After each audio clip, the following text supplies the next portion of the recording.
Bismillahirrahmanirrahim. Assalamualaikum warahmatullahi wabarakatuh. Alhamdulillahilladzi arsala rasulahu bil huda wa dinil haqq liyudhhirahu 'alad dini kullihi wa kafa billahi syahida. Asyhadu an la ilaha illallah wahdahu la syarika lahu wa asyhadu anna Muhammadan abduhu wa rasuluhu la nabiyya ba'dah. Shalli wa barik ala sayyidina wa habibina wa maulana Muhammadin ibni Abdillah wa ala alihi wa ashabihi wa tabi'ahu hudahu ila yaumil qiyamah, amma ba'd. Terhormat pemateri pertama tentang fikih Islam Al-Mukarram Kang Ki Haji Asep Saifuddin SPDI, yang saya hormati Ketua Forda Forum Daiyah NU, Forum Daiyah Fatayat NU Kabupaten Kuningan, Ibu Hajah Nilna Rusdawi Daningsih, dan seluruh sahabat-sahabat peserta nyantri keren yang saya hormati, dan semoga kita semua ada dalam lindungan Allah Subhanahu wa Ta'ala. Pertama-tama marilah kita panjatkan puji dan syukur kehadirat Allah Subhanahu wa Ta'ala. Alhamdulillah pada pagi hari ini kita bisa bertatap muka untuk melaksanakan acara nyantri keren yang terakhir nanti insya Allah sekaligus penutupan. Semoga dengan adanya nyantri keren ini keilmuan kita, wawasan kita bertambah sehingga kita lebih semangat dalam berkarya. Jadilah santri yang berdaya dan berbudaya. Salawat dan salam semoga tetap tercurah limpahkan kepada junjungan kita Habibana wa Nabiyana Muhammad sallallahu alaihi wasallam, kepada keluarganya, para sahabatnya, tak ketinggalan kepada kita selaku umatnya. Semoga kita semua mendapatkan syafaatnya kelak di yaumil qiyamah, amin ya rabbal alamin. Sahabat-sahabat peserta nyantri keren yang saya hormati, untuk mempersingkat waktu, marilah kita mulai pemateri pertama, yaitu deskripsi tentang relasi anak dan orang tua dalam perspektif Islam. Jadi memang ini kewajiban kita selaku orang tua dalam membimbing anak-anak kita supaya insya Allah menjadi anak-anak yang soleh dan solihah. Untuk itu kepada yang terhormat Al-Mukarram Kang Ki Haji Asep Saifuddin SPDI, seluas-luasnya saya silahkan, kami silahkan.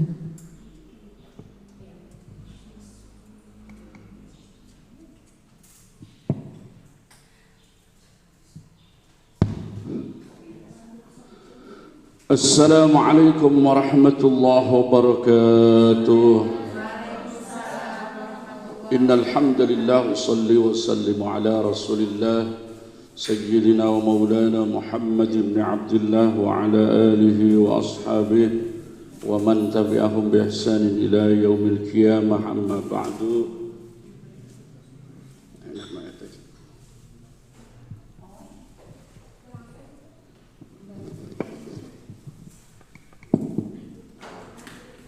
Yang saya hormati Mudir Barnamij, Sahibul Barnamij, Master of Ceremony, sekaligus beliau adalah koordinator Fordap wilayah Ciayu Majakuning, Hajah Nok Jamilah Jalaluddin. Yang saya hormati segenap kepengurusan Fatayat Kabupaten Kuningan. Dalam hal ini ada Sekretaris Umum Ibu Dr. Andes Hajahyani, Hajina nambutela ti Ibu Haji Nurlaini. Yang saya hormati Ketua Pordap Kabupaten Kuningan yang merangkap seksi Ancek, Hajah Nilna Rusdawi Daningsih Syatari. Yang saya hormati teman-teman peserta santri keren yang luar biasa. Begitu semangatnya atau begitu banyaknya? Atau banyaknya cuma segini. Segini kompaknya atau kompaknya cuma segini. Alhamdulillah luar biasa. Saya terakhir jadwal di awal pertemuan agak keremeng-keremeng. Dan sekjen biasanya sudah pulang. Mana sekjen? Udah pulang. Terakhir sampai ada yang bikin favorit. Pokoknya saya mah hadirnya habis zuhur aja. Giliran yang isinya Kang Haji saja. Nah sekarang hari ini ketipeng, disangkanya Kang Haji ba'da zuhur. Sekarang ngambilnya pagi-pagi jam pertama. Alhamdulillah. Tapi alasan saya mengajukan jadwal pertama karena kebetulan nanti hari Senin tanggal 22 Maret kita di Pondok Pesantren Marysyahid akan mengadakan haul, ya, dan insya Allah akan dihadiri oleh Habibana Maulana Al-Habib Muhammad Lutfi bin Ali bin Yahya. Dan pada kesempatan ini juga kepada saudara-saudara santri keren, ya, kami sekalian mengundang semuanya untuk hadir di sana. Minimal makan-makan di rumah ketua Pordap. Ketua Pordapnya sudah babak belur setiap minggu. Seksi, mikirkan enceng, dimikirkan apalagi yang harus dibawa, apalagi yang harus dibawa gitu. Alhamdulillah. Ya, acara yang betul-betul ikhlas bil ikhlas, 0% atau 0 rupiah gitu. Justru pemateri berjuang atau berkorban ini bikin makalah setiap pertemuan fotokopi. Kalau fotokopi 10 kurang, kalau fotokopinya 15 orangnya yang kurang gitu. Subhanallah. Luar biasa. Ini jadi pelajaran ke depan. Kalau saya jadi materi lagi rada-rada berpikir nih kalau begitu. Tapi alhamdulillah ini sebuah kebahagiaan tentu, ya, intinya silaturahim, menambah saudara, menambah teman, menambah sahabat. Dan materi yang saya akan bawakan yaitu materi yang tertinggal, masih ada di dalam konsep acara, yaitu relasi anak dan orang tua dalam pandangan Islam. Ini sebetulnya jadwalnya jadwal minggu keempat, tetapi dari rentetan, dari alur ceritanya ini harusnya yang terakhir, makanya saya bawakan yang terakhir. Berhubung kita mulai ini jam 10, terserah nanti kita kuningnya apakah kebagian atau tidak, terserah. Yang jelas sekarang relasi anak dan orang tua itu materi yang akan dibawakan. Sahabat-sahabat yang keren, tadi moderator belum membangkitkan semangatnya, belum. Makanya udah dari tadi ngantuk sampai minta kopi sekarang. Kemana sih? Ya narial nanti. Oh, gitu. Siapa kita?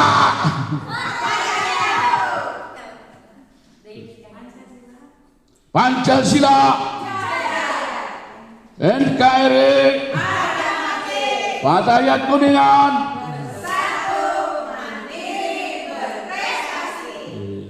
mantap.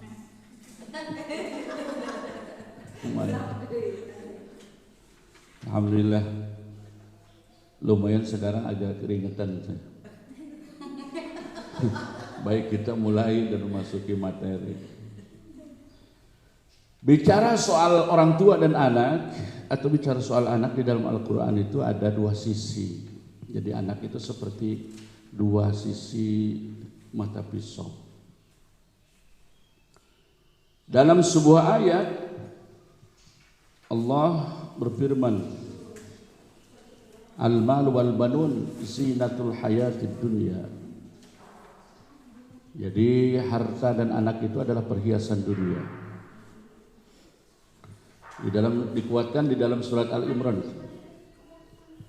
zuyyina hubbus syahwat, ya, salah satunya adalah minan nisa wal banin dan seterusnya. Jadi anak itu adalah perhiasan. Betapa sengsaranya orang tua jika tidak diberi rezeki atau belum diberi rezeki seorang anak. Jadi bukan hanya keinginannya yang memiliki keinginan momongan yang belum terlaksana, tetapi juga kadang-kadang mendapatkan hukuman sosial, ya. Kalau orang sudah rumah tangga nggak punya anak, dalam bahasa Sunda suka dikasih gelar gabug, sehingga sampai tuanya disebut bugabug dan pagabug. Ayah di Cikadowetan ayah gabug. Di Cibimbing itu pas belakang rumah namanya pagabug dan bugabug. Dia sudah tidak punya anak, ya, yang sangat dirindukannya setiap hari. Belum lagi sanksi sosial dengan perkataan bugabug dan pagabug, betapa malunya. Ya, makanya pada saat nikah tahun 2021, nikah 2021. Yang pertama kali menjadi tujuan adalah anak. Ya, yang menjadi harapan pertama kali segera keluar anak. Makanya bikinnya terus-terusan.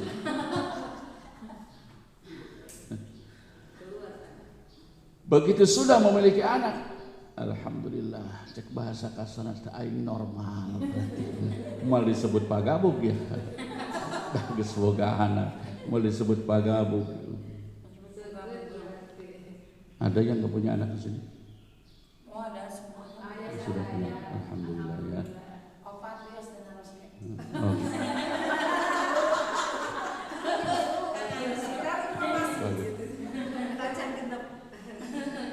Itu mah namanya kabeh, bukan kabeh. Dikabehkeun. Dacan anu ka opatna teh nembe sabaraha sasihnya. 2 tahun kirang. Oh, 2 tahun. Mungkin nambah dari gitu. Kadang-kadang hartanya melimpah, rumah mewah, ya, rumahnya mewah, kendaraannya banyak, istrinya cantik, tapi nggak punya anak. Kata suaminya setiap hari, "Mah, apa sih yang kurang di mama? Rumah segini mewahnya, kendaraan kita punya, mama begitu cantiknya. Cuma satu kekurangan mama, nggak ngasih anak." Makanya kalau mama ridho izinkan Aku nikah.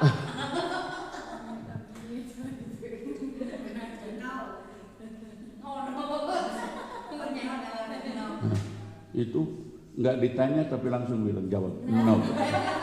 Seperti Bu Haji Leli kan nggak ditanya tapi langsung bilang 4 anak saya.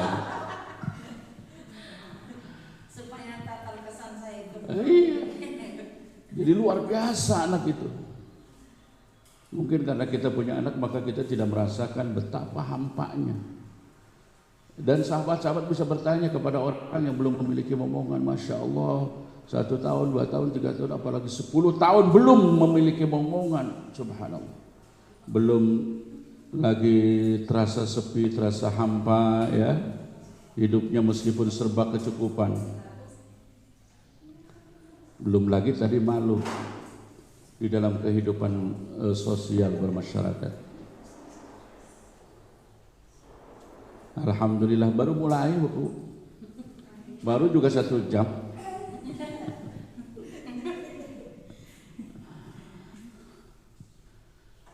Jadi anak itu zinatul hayati dunia, perhiasan dunia. Tapi kalau perhiasan dunia yang paling indah itu tidak lain al-mar'atus salihah. Ya, Ibu Kiai, mohon. Iya. Kama qala Roma Irama kan gitu. Setiap keindahan, ayo, waduh itu Bang Tarika ngerek dongkal. Perhiasan dunia tuh no ayat gitu aja. Hanya istri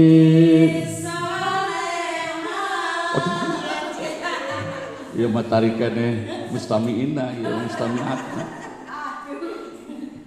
Perhiasan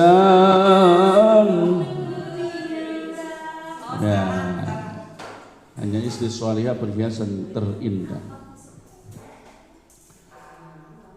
Tetapi di sisi lain Allah bicara wa'lamu annama amwalukum wa auladukum fitnah. Ternyata anak itu adalah fitnah buat kita.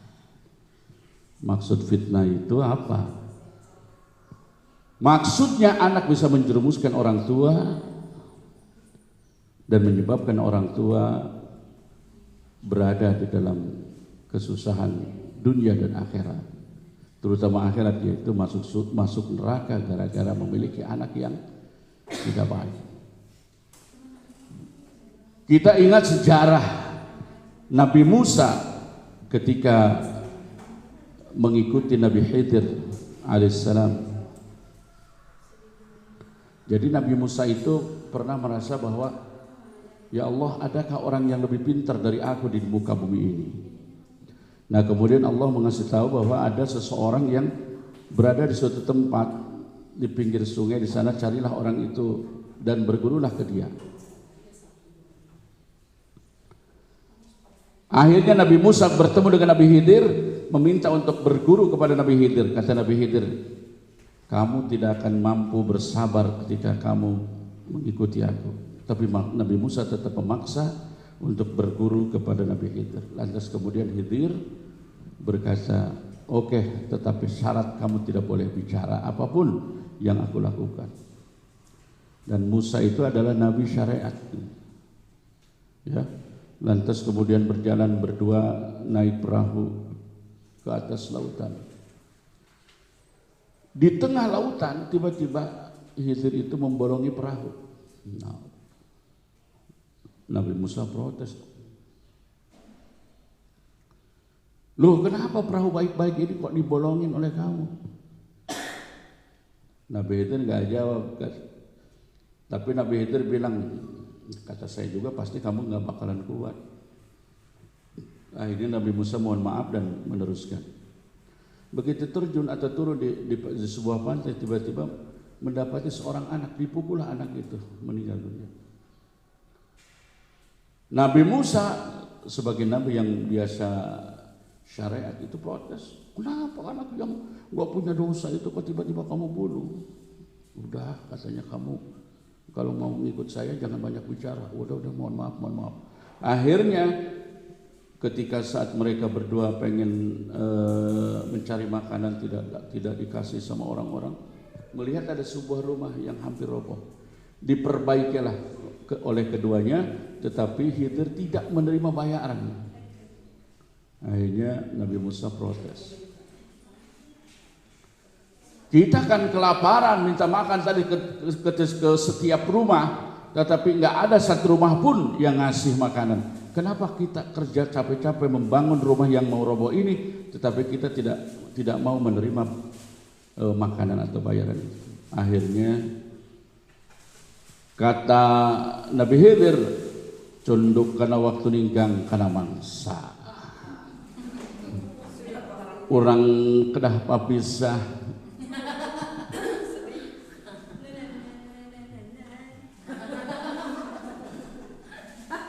Tetapi sebelum aku berpisah, aku akan jelaskan.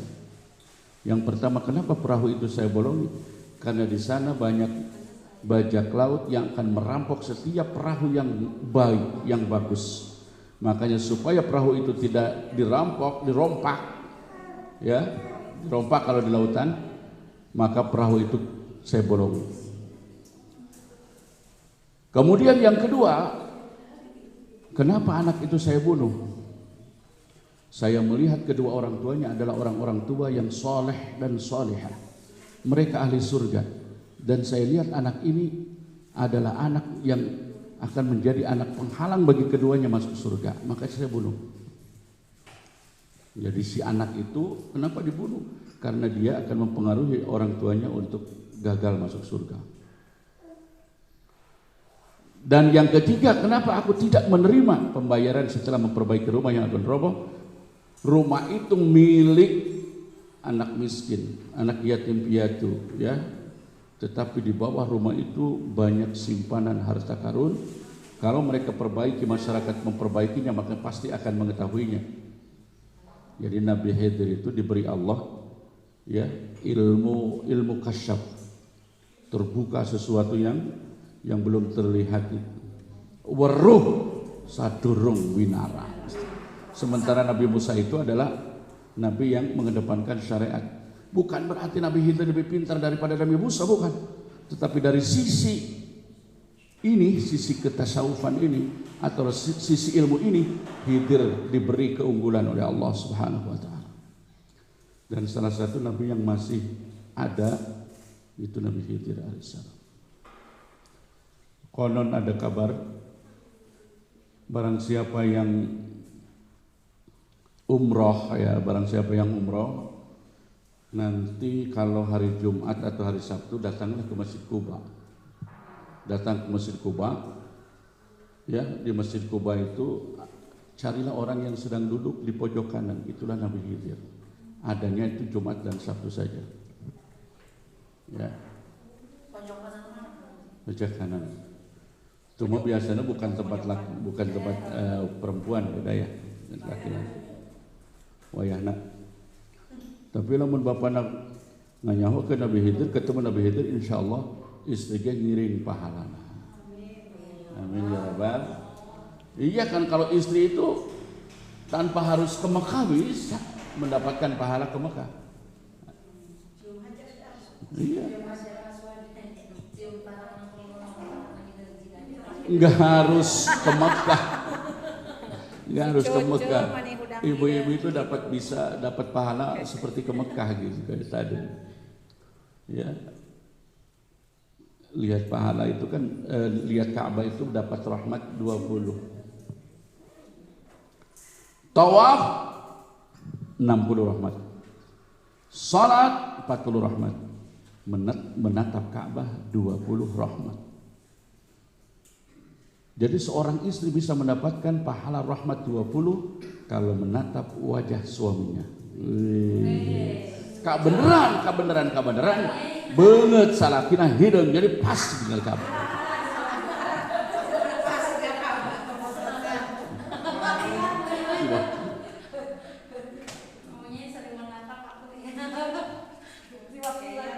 Iya, diwakili. Mencium hajar aswad hukumnya sunnah bagi laki-laki, tapi bagi perempuan tidak disunnahkan. Ya, kenapa? Karena perempuan itu punya hajar aswad sendiri, yaitu pipinya suami. Makanya kalau mencium pipi suami sama dengan mencium hajar aswad. Nanti pulang dari sini, ibu-ibu, sahabat-sahabat bisa mempraktekkan. Pak, ada apa? Sini pak. Sini, ada apa bu? Tumben katanya sini mau mencium hajar aswad.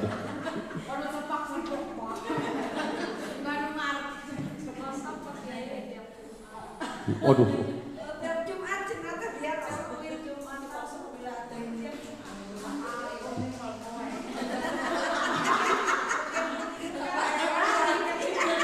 Wudu tiap Jumat nungguan saminggu sekali. Sampai 5 kali atau sholat.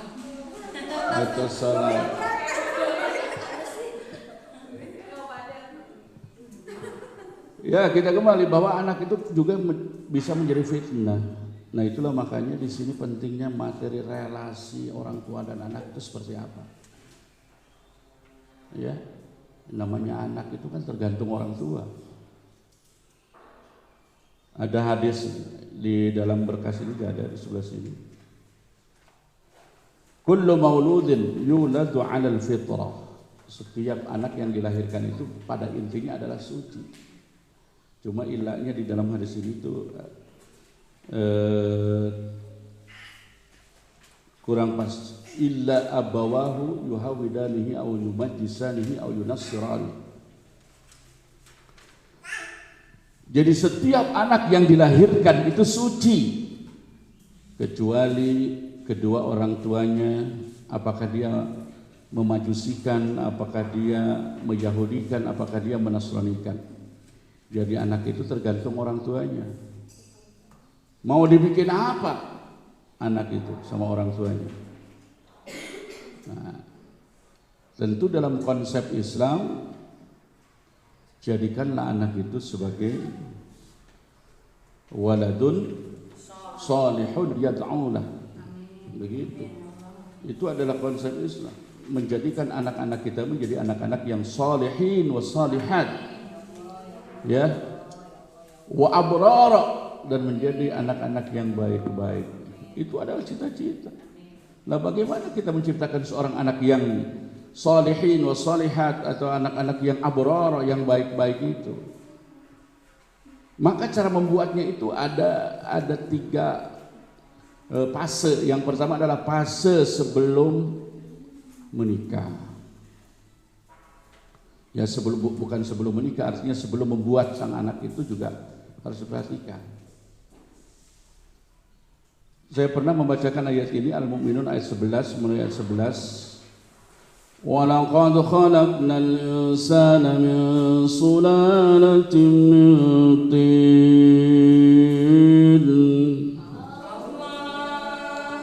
faj'alnahu fi qararin makin.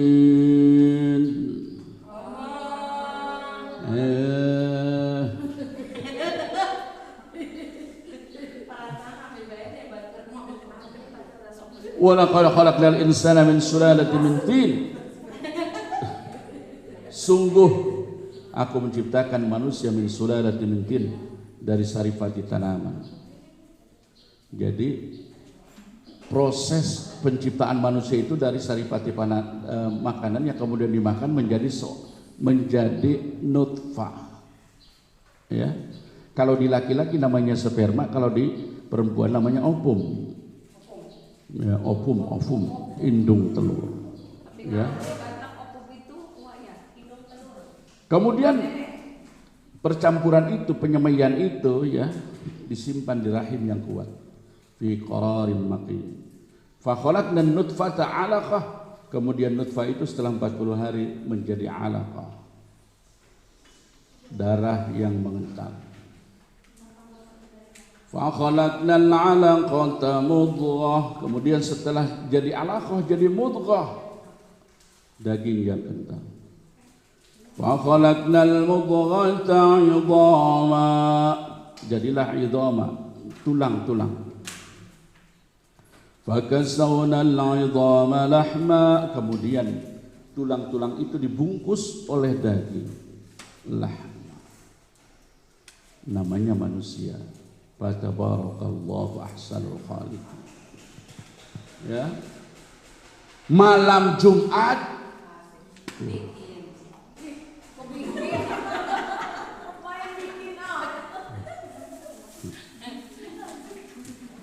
jadi ini namanya laduni, ini ya, ilmu laduni namanya.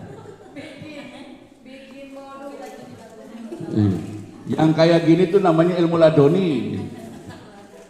Malam Jumat, aduh, bikin.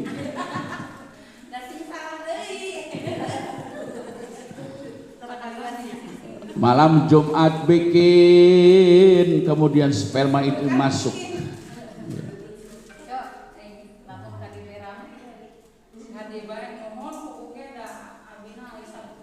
Sok wios bari ngawedang ge wios teh.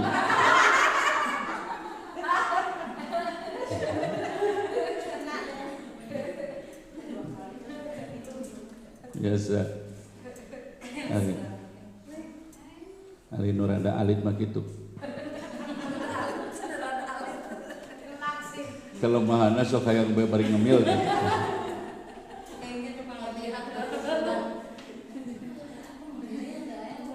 Jadi model kieu mah model hilet.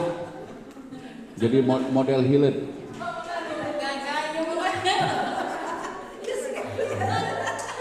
Repeh tapi gagayem bae gitu teh. Ngan lamun keur pangajian rame bae eta bang barangung.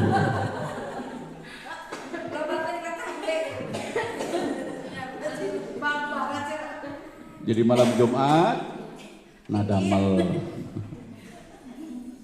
Jadilah malam itu tersemailah, tertandurlah, dan sang rahim kemudian menutup. Ya, rahim itu kalau belum ada yang masuk selalu terbuka, dan kadang-kadang sperma itu dalam satu kali semprotan itu bermiliar-miliar. Tetapi dari sekian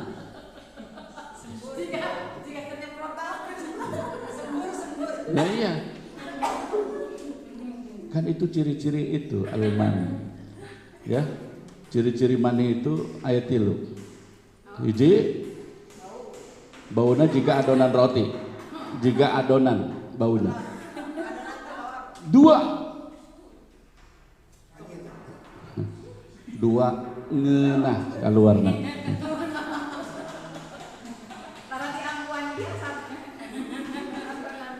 Nu kadua ngeunah. Nu katilu nah itu tadi nyeprot. Nyemprot. Makanya kan tadi.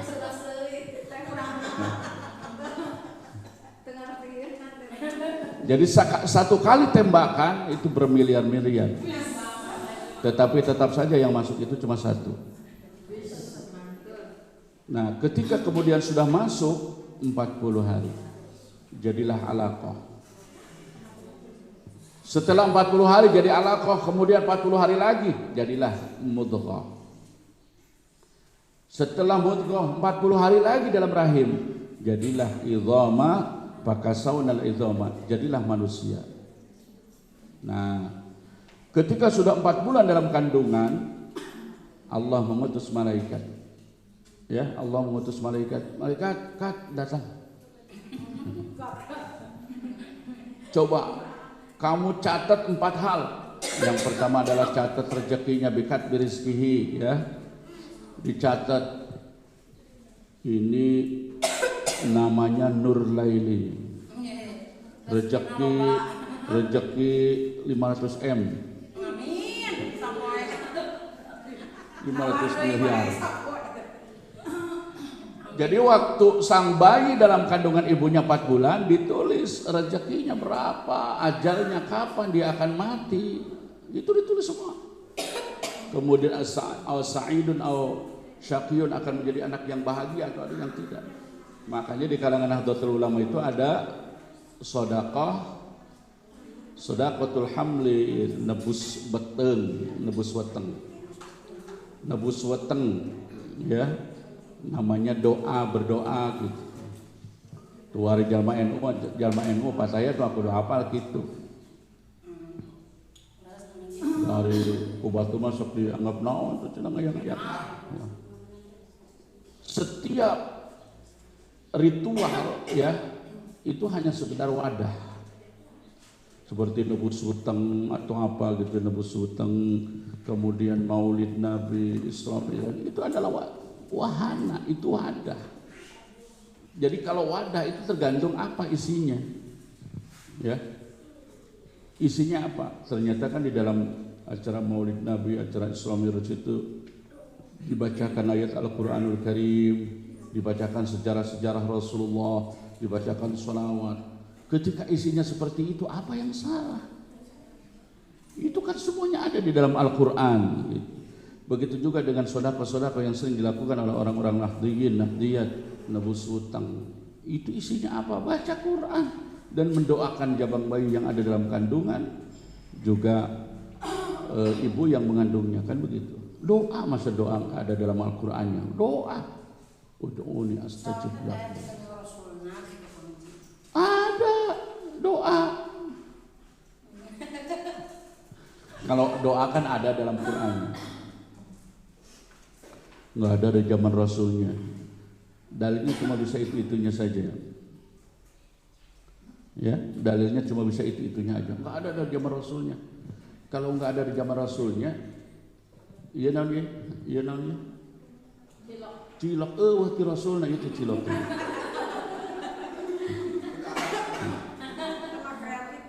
Bid'ah itu ya. Bid'ah hasanah. Mataku simpul yang tadi ngerasakan itu bid'ah hasanah. Itu bid'ah hasanah. Kamu lamun dipasieun loba bid'ah hasanah. Lamun dipasieun loba. ngarep.com kana. Aya nu mawai, aya nu mau rambutan sadikarieun Mas.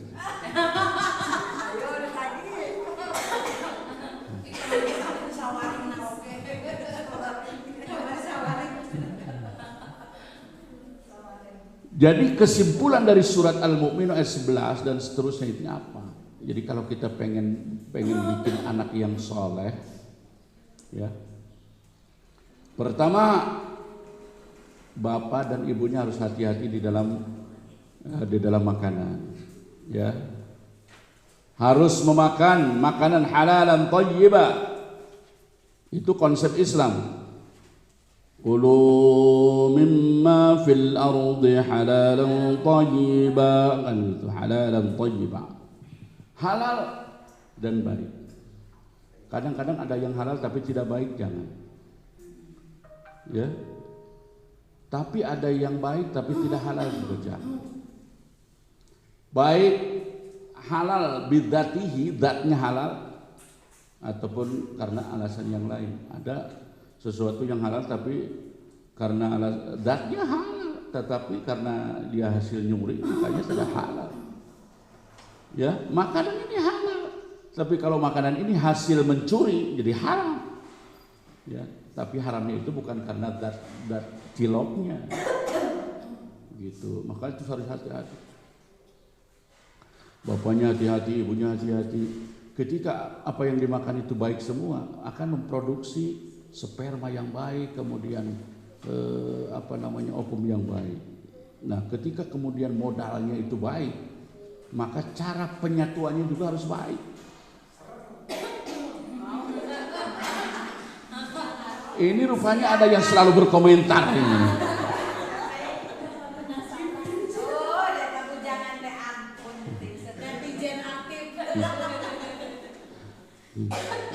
Bawa kakak saya sana. Panneangan ke randa.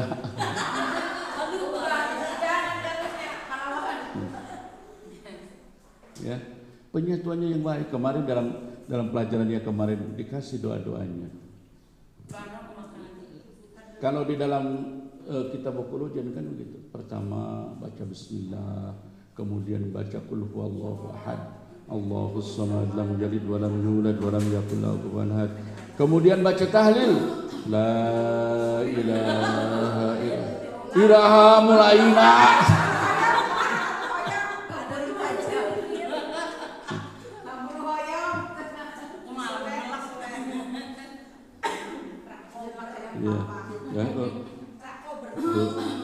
Rakober.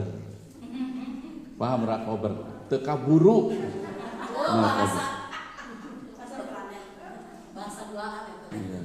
Rakober itu bahasa Jawa. Ya kadang-kadang teringat itu, atau minimal pakai bismillah aja ya, minimal pakai bismillah. Hah? Bahaya itu kalau nggak baca bismillah. Kenapa? Karena kalau kita tidak baca bismillah dalam apapun, maka seluruh kegiatan kita akan dibantu setan, akan ditemani setan. Bahaya tuh. Ini ceritanya, ada cerita nih, cerita. Ini cerita jelas di dalam kitab, ada di dalam kitab Usburiyah. Ada dua setan ketemu. Ada dua setan ketemu. Setan yang satu itu gagah pakaiannya, mewah, kemudian rambutnya keliwis pakai minyak ya, kulitnya putih gemuk. Tapi setan yang satu, masya Allah, rambutnya kucel, kulitnya kurus, badannya kurus. Dua setan ini ketemu. Kata setan yang gemuk, friend, kamu kenapa kurus-kurus banget? Lihat saya nih, saya mah gemuk, pakaiannya necis, pakaiannya bagus. Kemudian setan yang kurus itu menjawab, begini friend, begini bro, saya ini ditugasin sama atasan itu harus menggoda orang itu. Orang itu si A, kata setan yang kurus. Tetapi saya gedor, kenapa? Karena yang namanya si A itu mau makan baca bismillah, tuh. Mau minum baca bismillah, nyun anak baca bismillah, rek ngising.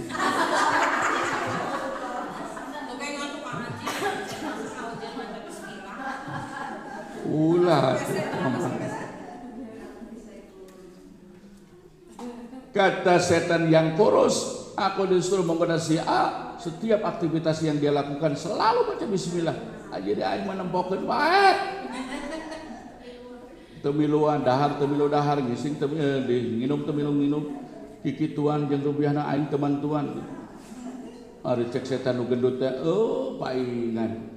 Aing mau untung disuruh ku atasan teh ngagoda si anu. Si eta mah maca bismillah, makna aing mimilu baik.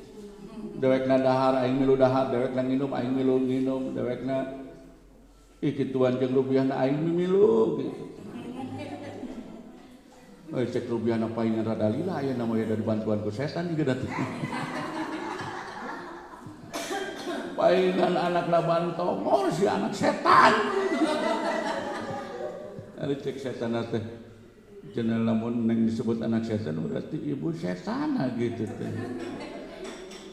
Supaya kita tidak tergoda oleh setan, maka baca doa, baca doa minimal baca bismillah. Nah itu bismillah itu luar biasa pahalanya. Nah kemudian ketika kemudian sang istri kita hamil, dampingi istri yang hamil itu oleh doa-doa kita, oleh doa selalu berdoa kepada Allah. Ini doanya ada juga di dalam materi yang kemarin, itu lengkap sekali doa-doa pada saat istri sedang hamil, doa-doa akan melahirkan, sebagainya sudah lengkap dari materi yang minggu kemarin. Saat kemudian sang anak dilahirkan, ya ada saya pemateri. Saat anak dilahirkan, saya pemateri. Ya. Materi yang kemarin insya Allah masih ada kayaknya, dan fotokopi yang belum. Ya nanti. Saat kemudian istri merasa ketubannya sudah pecah, Pak, Bapak enggal ka dieu. Aya naon? Ieu jigana tos pecah, tos karaos seueul, tos karaos nyeri, aduh. Sauran Bu Bidan, sauran Paraji, enggal sauran. Bidan itu tos karaos. Barang di pariset teh, aduh ieu mah tos pembukaan 3-4, Neng sok. 3-4. Nah, duka teuing 3-4 kita 5 genep duka 78 salapan 10 dipariksa gitu. Cek Bu Bidan teh sok ayeuna mah dehem heula sok dehem. Geuning ayeuna mah lamun rek ngalahirkeun teh sok disuruh dehem.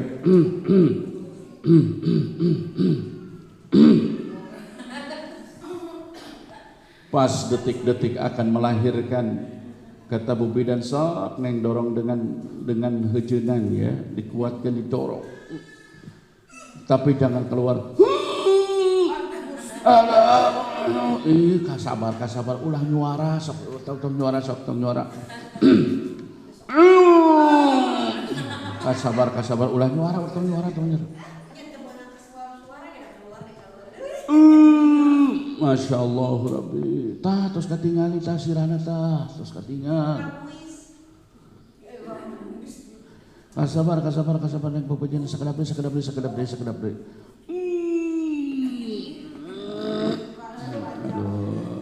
Saya pernah cerita, alhamdulillah empat orang anak saya selalu menemani dan membantu sang istri. Ngabantuannya heujeun, nah istri. Beri ngadoakeun teh. Ya. Kemudian setelah itu tidak lama, tiba-tiba leungeun paraje diasupkeun. Ceureuh eta leungeun diasupkeun paraje siapa ya. Bidan aduh bahaya teh leungeun sakitu gede-gedena diasupkeun gitu. Si orang rek narik. Tarik. Set. Tapi cek ibu-ibu, cek nu ngalahirkeun lamun geus sirahna geus kaluar mah. Pananya cenah ge. Nya jiga ngising anu ieu teh. Jiga ngising tai baseuh.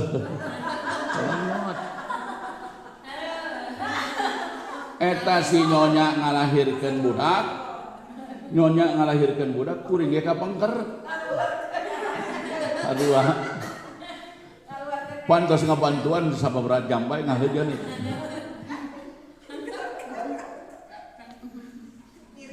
Iya, bagi orang tua yang ingin anaknya saleh, setelah kemudian anaknya dibersihkan, ambil anaknya. Ya, ambil anaknya, adzan telinga yang kanan. Allahu akbar. Ulah tarik telinga adzan budak teh. Langsung budak ka kelas ceurik. Wah, atuh da meureun ada juga ada di Mekah gitu. Launan. Allahu akbar. Ngan kada bejakeun ka bapada ulah rusuh teuing kitu nya. Begitu cek padulang budak dicanda terus adana bari jeung 7 laki leut Allahu akbar. Soreng hareupeun bujur paraji li adana. Tembok telinga kirinya di qomat ya, dibacakan qomat. Kenapa? Karena azan itu bisa mengusir syaitan. Azan itu bisa mengusir syaitan, qomat itu bisa mengusir syaitan. Itu satu. Yang kedua, biar yang tertancap, yang tertanam di dalam hati sang anak adalah lafaz Allah. Karena bayi yang dilahirkan semuanya atau hatinya sudah berfungsi. Ya hanya mata yang belum. Pendengarnya insya Allah sudah berfungsi. Ada satu yang kelewat pada saat ibu hamil, itu ada yang disebut dengan pendidikan pralahir.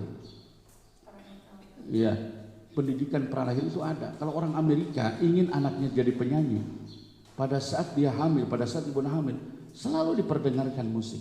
Ya, digantungkeun dibelitkeun kana beuteungna. Ya, dibelitkeun. Pengen jadi penyanyi rock, didengekeun lagu rock. Jadi anak nu di jero beuteungna teh hayu joget. Aduh cenah ya. Budakna nendang gitu teh. Ada bukti ya. Orang Turki 10 tahun sudah hafal Quran dan meraih doktor dari universitas terkenal di Amerika dan Inggris. Rahasianya apa? Rahasianya pada saat si anak itu dikandung, ibunya selalu membaca Quran dan selalu diperdengarkan kepada Quran. So, Ibu Hajah Leli kiwari tos opat anu kalimatna engke. Da budak kena hayang jadi penyanyi dangdut. Sok pabrik. Bising hayang boga anak jadi penyanyi dangdut. Lamun keur hamil teh ngikeun lagu dangdut. Hayang kawin win hayang kawin. Eta nu tukang hayang kawin mah. Itu namanya pendidikan pralahir. Itu kadang-kadang mempengaruhi loh, ya.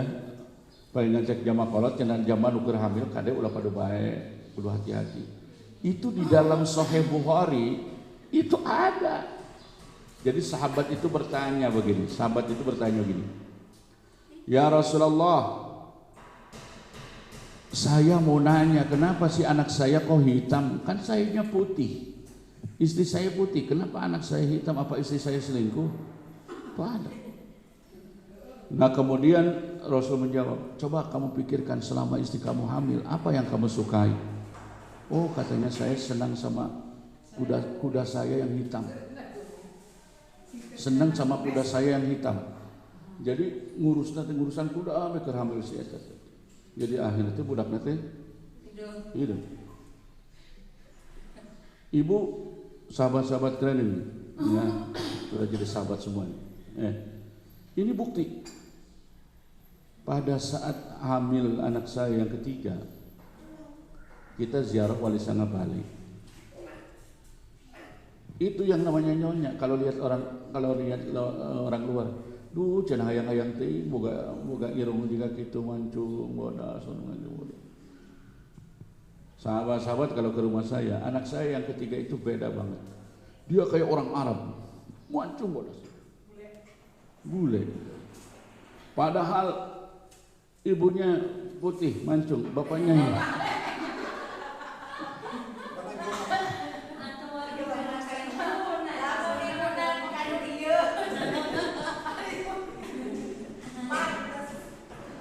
Ibu na pantas ngan bapak na reut.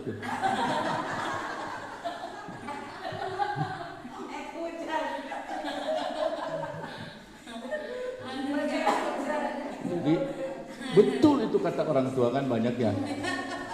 Kamu kalau hamil jangan asal-asalan, coba suaminya jangan pakai sarung yang diselendangkan, jangan duduk di pintu. Itu memang ternyata berpengaruh, banyak kejadian-kejadian yang diakibatkan oleh perlakuan orang tuanya, meskipun itu disebut mitos.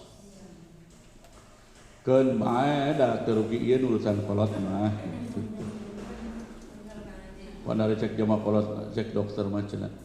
Enggak apa-apa, makan aja semua, telur juga enggak apa-apa. Cek jama kolot mah ulah.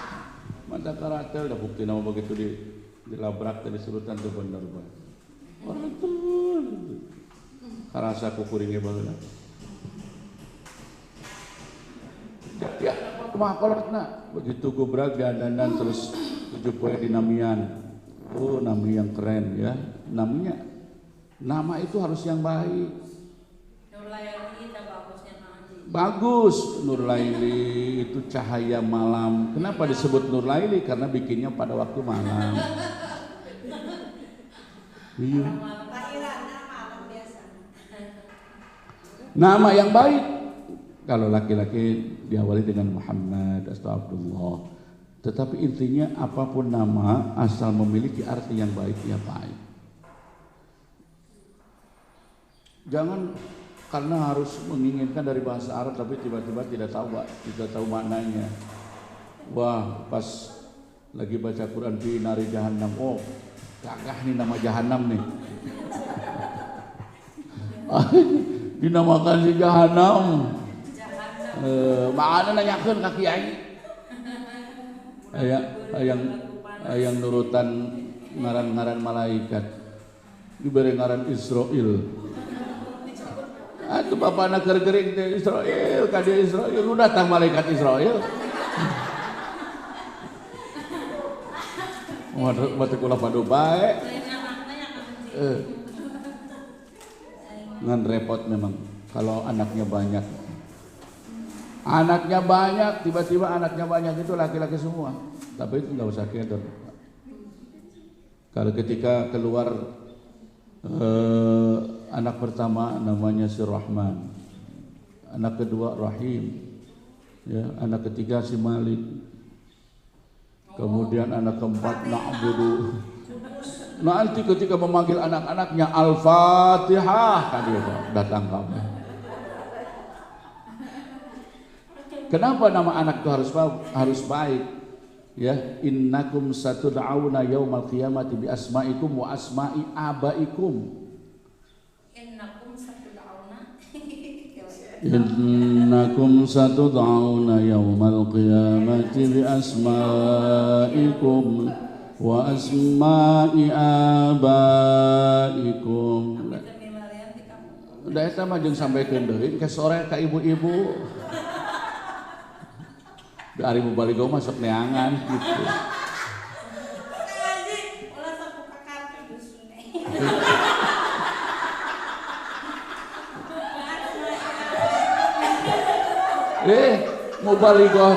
Mubaligo terkenal Cikadu Cileuya Luragung mah ku dewekna kabeh.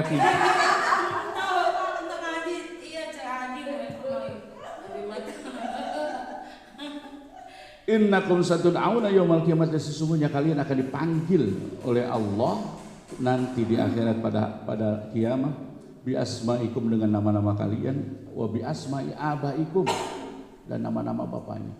Coba kalau nama anaknya enggak baik. Namanya anak si Pulung. Bapaknya Rawa. Ibunya Runtah. Kumaha?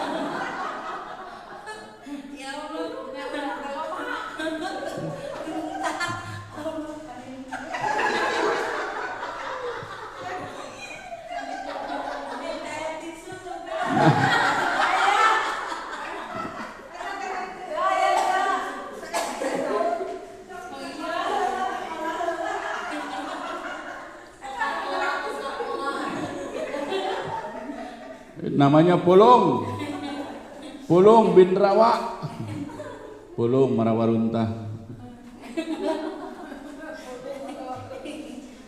Tapi ada kebiasaan jelek nih sahabat-sahabat orang Sunda itu, kalau dikasih nama sudah bagus-bagus suka disingkatnya jelek. Coba dikasih nama Abdullah dipanggilnya Bedul. Aduh.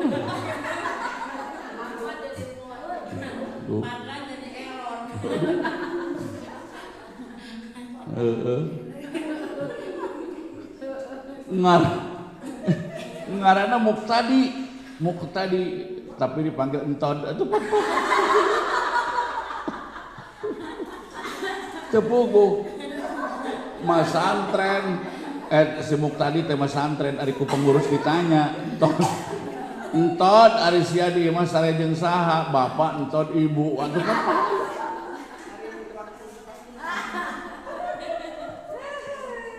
maka ada keur masuk disingkat-singkat gitu, ari nyarita, ari manggil, ari ngagerohan sok padu sanggeunana wae ngaranna Abbas disebut Bas. Ari ibuna ngaranna Kokom disebut Kom. Bapana Abbas, ibuna Kokom, anakna Jalma, miswa Abbas komo. Kacida anakna Jalma. Bukan. Masa anak si Baskom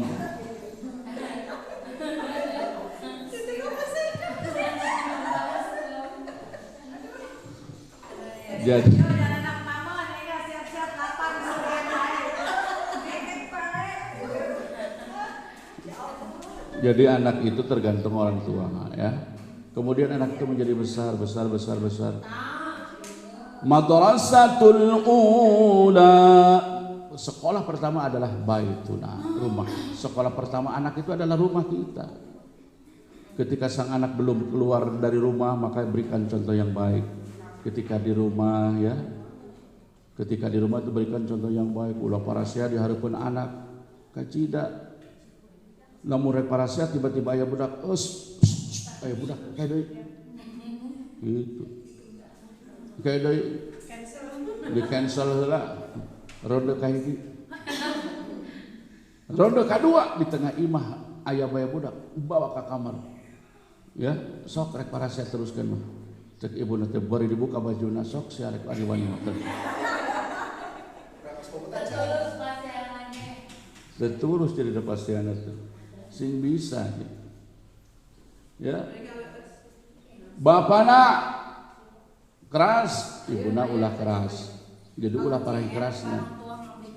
Mangga.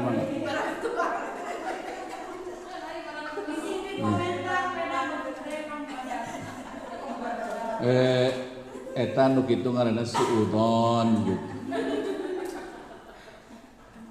Ya. Ulah ya mah bapana keras, ibuna keras. Atau kadang-kadang bapana keras tapi ibuna sok ngabela ka anak. Kan itu ngaji, Pak Ustaz, awas lamun teu ngaji. Digebuk ku bapak. Ari cek ibuna saya, geus ketahan dengan teuing bapak sia mang sekali begitu, Pak. Itu salah, harus kompak dalam mendidik anak.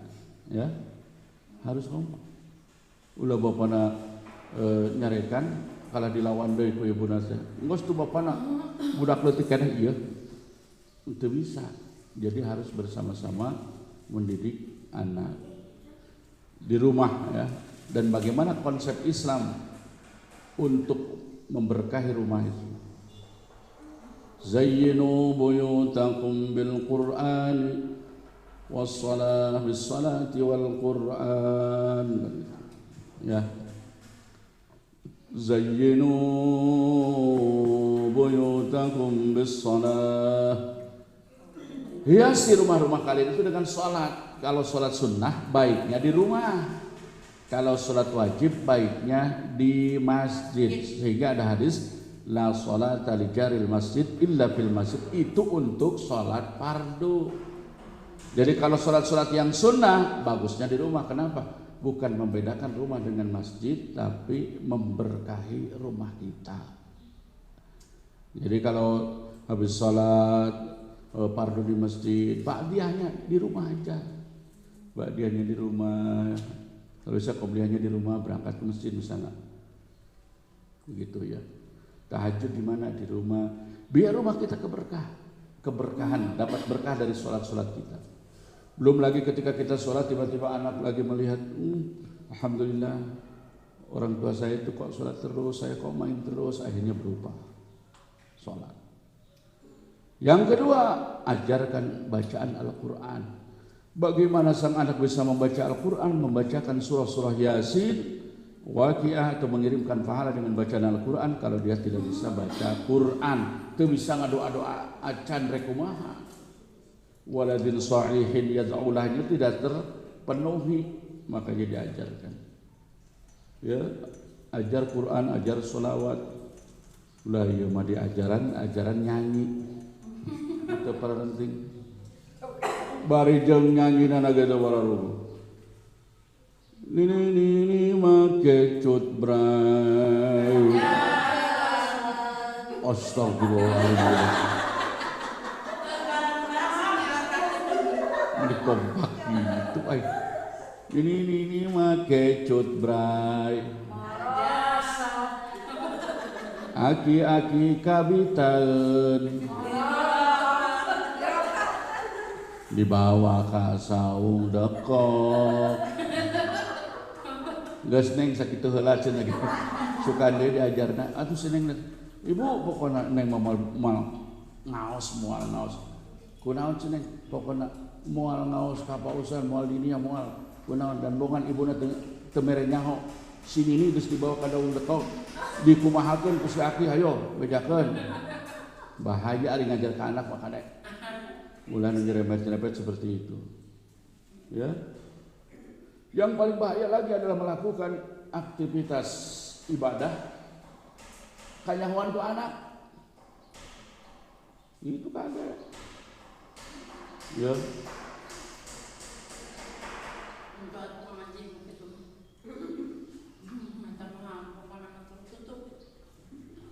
Beda tempatnya itu mah.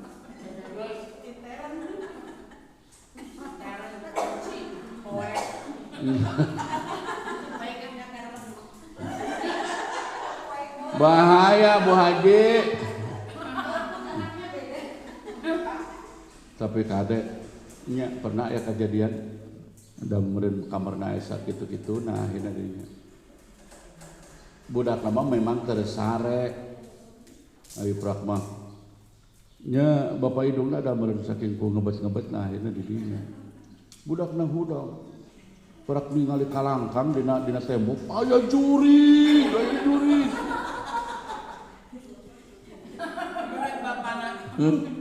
Aya juri. Ya. Ketika di rumah sudah baik, anak itu kemudian ya ketika dia dikeluarkan dari rumah, insya Allah akan baik. Jadi anak mah kumaha sekolah. Sakolahkeun budak tapi diajaran agama. Lamun bisa pasantrenkeun. Ya. Pasantrenkeun. Lamun bisa masantrenna di Bani Syahir. Atau di Cikaluwetan. Atau di Parakan. Aduh kebawa.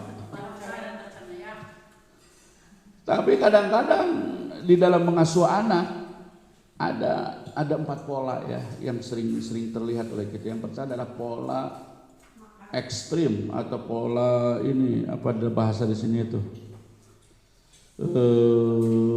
otoriter.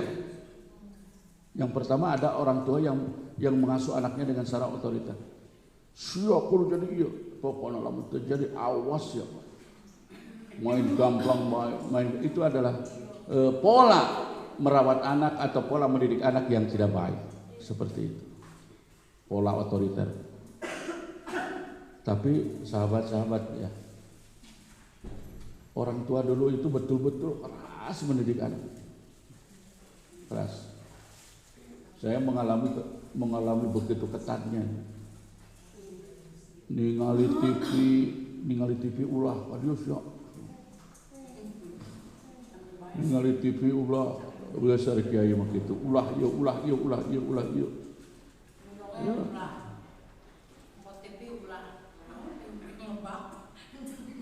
Boro-boro dibere motor, sepeda henteu. Ka dieu sia terus di mana? Terus nonton main bola. Tusun hayu baca naon lain ngaji naon segala macam ada. Boboskeun kana balong. Tapi budakna ada budak baheula nya nurut. Budak baheula mah teu pundung jadi nurut tapi ya akhirnya berpikir dan alhamdulillah hasil. Tapi lamun pola ieu diterapkeun zaman ayeuna. Ada yang saya. Jadi laporkan ke polisi. Lapor polisi ada apa nak? Ibu dan bapak saya melakukan kekerasan kepada saya. Tak buktinya katanya. Itu bisa dipermasalahkan dan ibu dan bapaknya bisa ditangkap karena itu ada pasalnya, ya. Makanya guru-guru ayeuna mah guru ayeuna menegur saja kadang-kadang kalau anaknya tidak menerima atau bahkan memukul pelan, memukul supaya dia kapok. Kalau dilaporkan ke polisi itu sudah menjadi ranah hukum, itu sudah pidana itu.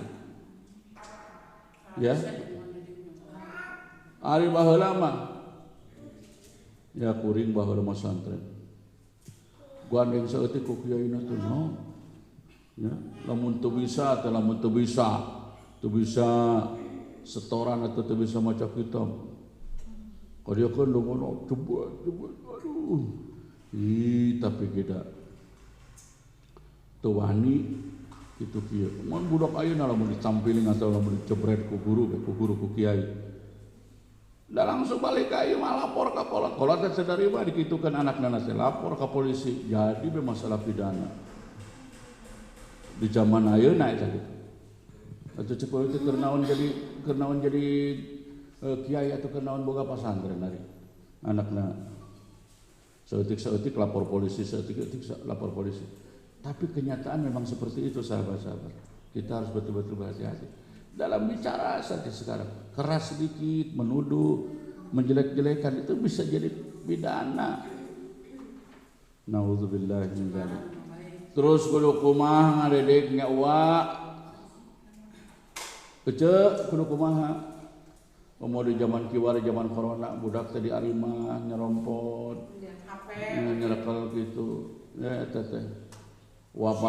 Wabah penyakit yang lebih besar daripada penyakit corona itu sendiri. Ya, helet 2 poe data ibu data. Bukan data. Dan seperti itu. Dan itu dirasakan oleh hampir semua keluarga seperti itu. Intinya kita tidak boleh otoriter di dalam mengurus anak ya, tetapi ada pola yang kedua yaitu demokratis. Demokratis itu artinya kita tanya ya, kita lihat kemampuan anak ini apa, seperti apa. Dan kemudian kita arahkan ya, kita bimbing, kita tanya, tapi jangan pakai kekerasan. Itu pola yang kedua. Kemudian ada lagi pola yang ketiga, namanya pola permisif. Di dalam bahasa Indonesia pola permisif ini adalah cara mengasuh anak dengan mengedepankan kasih sayang dan tidak ada tuntutan. Sok yang neng hoyong naon, Bapak meuli motor, batur mau meuli motor, orang mau hoyong motor, pokoknya lamun teu meuli motor, maldek sakola, maldek masantren pokoknya. Akhirnya teh, jangan ke meser motor, bang meulikeun motor. Geus boga motor, budak tara aya di imah ka mana bae. Lamun lalaki, tapi lamun awewe, Masya Allah, Rabbi. Itu pola permisif, yaitu yang mengedepankan kasih sayang. Pokoknya nurutkeun ka hayang budak diweweui tapi tidak ada tuntutan. Itu pola permisif. Kemudian ada pola abai. Pola abai itu pola yang enggak ada tuntutan, enggak ada apa, karena orang tua tidak pernah bersentuhan dengan anak. Jadi kolotna teh mangkat isuk balik peuting, mangkat isuk balik peuting, budak teu apal. Itu pola apa itu yang seperti itu. Mangkat isuk ka sawah balik na peuting.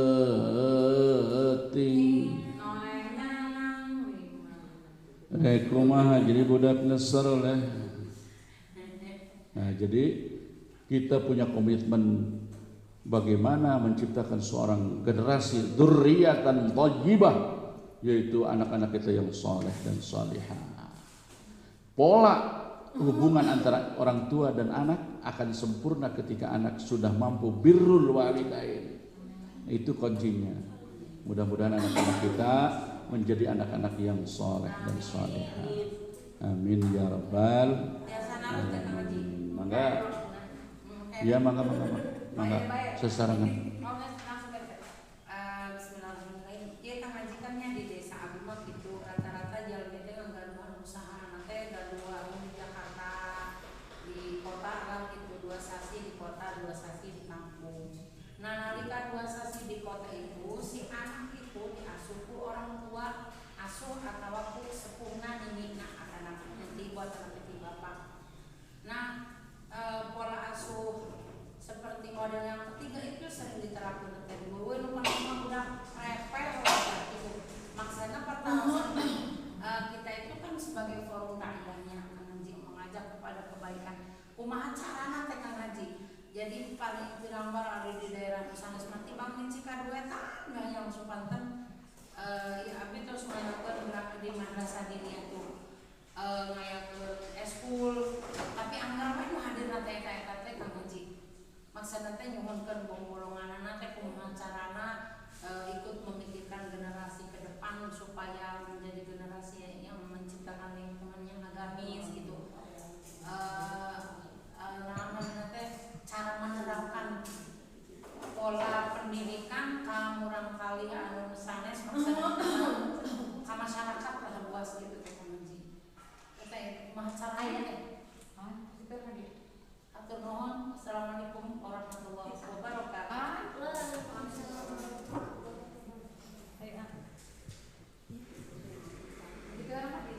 Ya, atur nuhun. Itu adalah penyakit yang dialami oleh setiap desa ya, sama seperti itu. Tetapi ketika kita melihat kenyataan bahwa kenapa permasalahan ini seperti dibiarkan, maka harus ada terobosan tentu, dan mungkin ini sebuah lahan amal para daiyah gitu. Salah satu yang bisa dilakukan oleh para daiyah itu kumpulkan ibu-ibunya atau kalau memang sudah masuk dalam jamaah kita, majelis pengajian kita, ya tinggal kita lebih mengarahkan ke pola mendidik anak itu, ya pola mendidik anak yang sesuai dengan karakter. Apakah yang dimaksud dengan orang tua di situ adalah ayah dan ibu kandung sendiri atau neneknya, seperti yang kejadian kasus banyaknya di Cikadut, di mana bapak dan ibunya dagang, kemudian anaknya diasuh nenek. Memang ini jadi problem orang tua itu, boro-boro dalam mendidik anak, dina dahar baik. Pada akhirnya asal repeh, asal daek dahar. Ya. Asal daek dahar jeung naon bae. Nu penting daek dahar.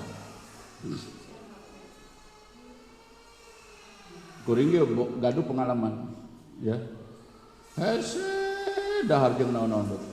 Tapi asupna teh sareng mie instan. Atuh tiap dahar teh jeung eta we sampai keluar SD. Sareng instan. Karena tadinya pada awal makannya itu asal dahar. Budak diasuh kunini asal cicing, asal antem, asal repeh, asal budak aman. Ya, itu ya yang terjadi akhirnya. Orang tuanya tidak tahu menahu di Jakarta. Si nini nu dititipan komodo aing dan nini na iya. Jeung kadang-kadang sebutna ya sebutna da duka can pernah.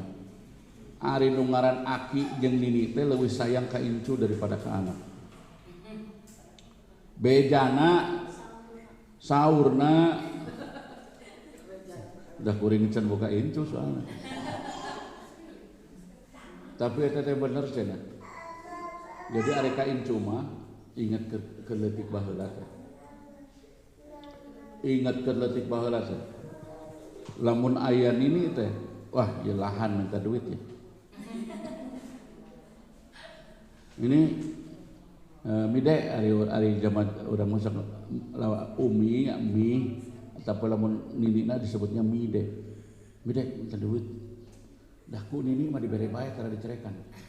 Tapi lamun ku kolot jajang geus sia mah hirupna. Sarua kitu deui.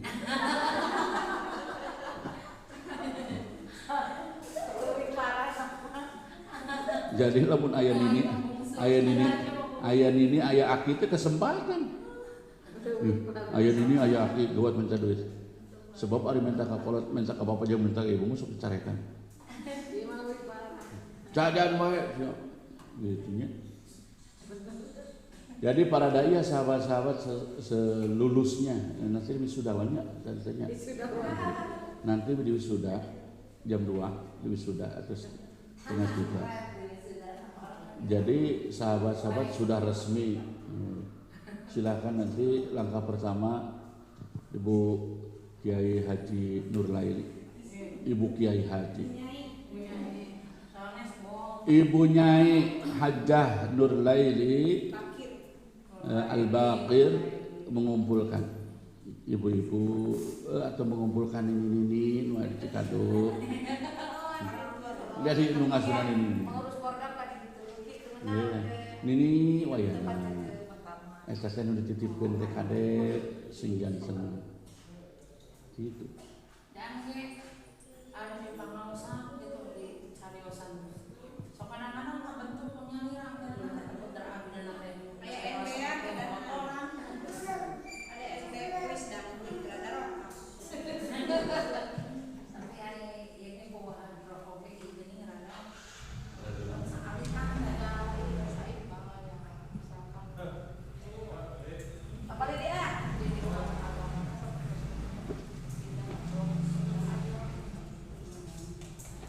Wilujeng Sumbing Bapak Ketua KPU. Nu gaduh KPU damang wa. Ieu teh my friend. Namina Asep. Nami Asep biasa nami Asep tuh ngaran pasaran. Kadang-kadang sok mikiran bae ini ngaran si Asep sih aing masih kurang. Mikirna kepala bakit. Acara inti Tablik akbar bade disampaikan ke Al Mukarram Bapak Kiai Haji Asep. Aduh atur doa kasadayana kuring mah bade euih ti payun. Soalna di bumina itu ieu naon deui nuju persiapan sadayana diangkir dinten Senin. Insyaallah. Sakantenan ka Bukit Rindu. Acan.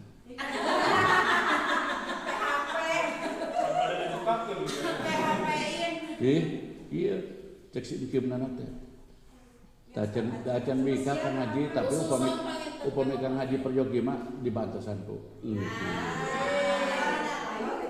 Cek ieu teh cek nungguan pagerna. Hatur nuhun diteraskeun kanggo ka Bapak KPU. Waktu bersama coba. Oh mohon sim kuring ti kawit awal dugi ka akhir. Ya, yang mudah-mudahan aya manfaatna. Amin. Apunten bilih seueur kakirangan. Ya alhamdulillah. Enggak. Ayo Pak di foto bersama yuk di akhirat. Sok, ya. Ayo akhiratnya. Kumaha? Mohon apunten kasadayana. Mudah-mudahan tiasa kapendak deui ka payun. Upami di Kuningan teu pendak-pendak samper ka Cibingwin. Moal cemburu itu tuh. Geus biasa di puntangan Kuningan ini keur ngabing-bing haji. Geus teu aneh. Geus teu aneh. Naon eta? Simbolis aja di emas itu Mas. Ya. Atur nuhun ya. Kita akan my friend di KPU dipoto heula cenah dipoto heula. Diakhiri wabillahi taufiq wal hidayah. Eta mah Golkar dah. Wallahu muwaffiq ila aqwamit thoriq. Assalamualaikum warahmatullahi wabarakatuh. Kak, foto. Ini sebagai